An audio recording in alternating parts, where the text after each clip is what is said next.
Hello everybody, welcome back to another offline review, the series where I review games for their offline functionality as well as the quality of their disc builds. And in today's video, I'm going to be reviewing Call of Duty Modern Warfare 2. So I wanted to get the disc version of this game out of the way first because, if you're going to be playing this game offline, the chances are you probably don't have the internet to download any updates either, so I think having a good disc version is still pretty important. Well, this game includes a whopping 1 gigabyte on the game disc on PS4. At least my US copy did. I actually got screenshots from other people in other regions where their disc had a whopping 20 megabytes on it. And okay, that could just be the PS4 version. Maybe the PS5 version has more data on the disc. Nah, the PS5 version only has like 70 megabytes on the disc from what I've seen.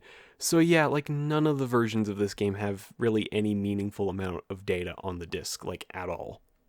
Now, for those who are curious, if you do try to boot the game without any updates installed, it just pops up with this black screen telling you to update the game. It doesn't respond to any button presses or anything like that, and honestly, I highly doubt there's like anything of note that would be playable anyways on the disc. So yeah, it's just straight up not playable at all off disc. For those wondering how big the download size for the game is, at least as of me making this video, the patch size for the game is around 45 gigabytes. However, even after you download that, you still have to boot up the game and download whatever packs for whatever modes you want to play. After downloading like all of the packs in the game, the file size was around 87 gigabytes for me, which, by the way, that is still small enough to fit on at least 2 PS4 discs, and it's actually small enough to fit on 1 PS5 disc, so I don't really see a very good excuse for not putting the whole thing on the disc.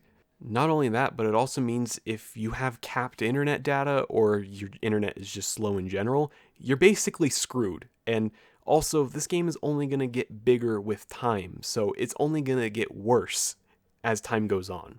So yeah, I wouldn't really recommend buying the game physically. But let's just say you download all the updates and you download all the packs for the game. How is the offline experience? Well, I'm going to start off with the campaign, and the campaign is playable offline as long as you have a profile that is linked to a PSN account. And what I mean by that is, like, let's just say you create a new profile on your PlayStation and you choose not to sign into PSN. It won't let you play the campaign. The game will just throw up a connection error. I was actually able to brute force my way past it by just mashing the X button, and eventually it gave me an option to play offline. But if I picked literally any of the options in the campaign menu, it would just throw up this loading assets screen, and it literally just hung there for like 10 minutes. I just let it sit there for 10 minutes and it didn't do anything. So yeah, it's pretty safe to say that if you don't sign in with a PSN account, like on a local account or something like that, even if your console is set as your primary console, it still doesn't let you play. Now, if your profile is linked to a PSN account, then yes, it does let you play the campaign offline. And this is going to be most users. Most users are going to have a PSN account attached to their profile. So most users will be able to play the campaign offline. But if you are just using a guest account or something like that, it will not let you play. I tried. So how about offline multiplayer? Well, that's where things take a very, very sharp nosedive. So, offline multiplayer gives you access to a whopping 3 multiplayer maps. Yes, only 3. And you only have access to Team Deathmatch. You cannot change the game mode. You literally just have Team Deathmatch. That's it. You can change the settings for Team Deathmatch at least, but you can't change it from Team Deathmatch. And in terms of the loadouts and like weapons and stuff like that, you only have access to the base, like default loadouts. You cannot customize loadouts. You can't add any more weapons or anything like that. You are just stuck with the default loadouts that the game has. That's it. You can play split screen, you can play with bots, and you can play LAN. So like all of those features are still there. But in terms of the content, it is extremely limited. In fact, it's actually pretty comparable to what Black Ops Cold War had playable off of its disc. That game actually let you play 3 game modes, so it actually has more than this does. And it had 2 maps on it on the disc. And yeah, that's not far off compared to what Modern Warfare 2 lets you do in its patched offline mode.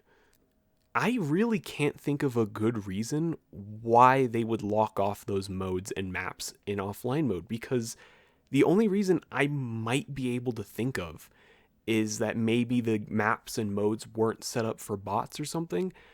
But if you were to go online and you were to go into a private match, you can play on all the maps, you can play on all the modes, and you can play with bots. So that's clearly not the issue here. I can't think of a reason why those things would be locked away. And like literally all of the previous Call of Duty games had better offline multiplayer than this does. So that's incredibly disappointing. And in terms of the game's co-op, like Spec Ops mode thing that it has, you can't even play that at all offline. The option for it on the menu just straight up doesn't exist. It's not playable in any capacity in offline mode.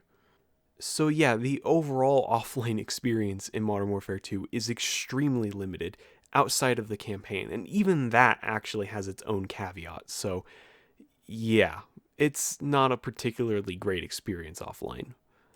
So my final offline score for this game is going to be a 4 out of 10. And I know that might seem a little bit harsh because, I mean, at least the whole campaign is playable as long as you have a linked PSN account.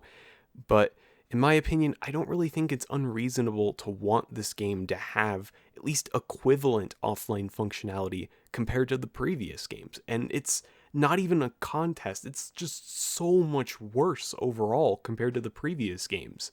Especially since the previous games are usually pretty good about their offline modes, and there's really nothing different about this game that warrants it having such a limited offline mode. So yeah, I do think that score is pretty justified. Anyways, if you did like this video, please leave a like and subscribe, and I'll see you guys in the next video. Goodbye.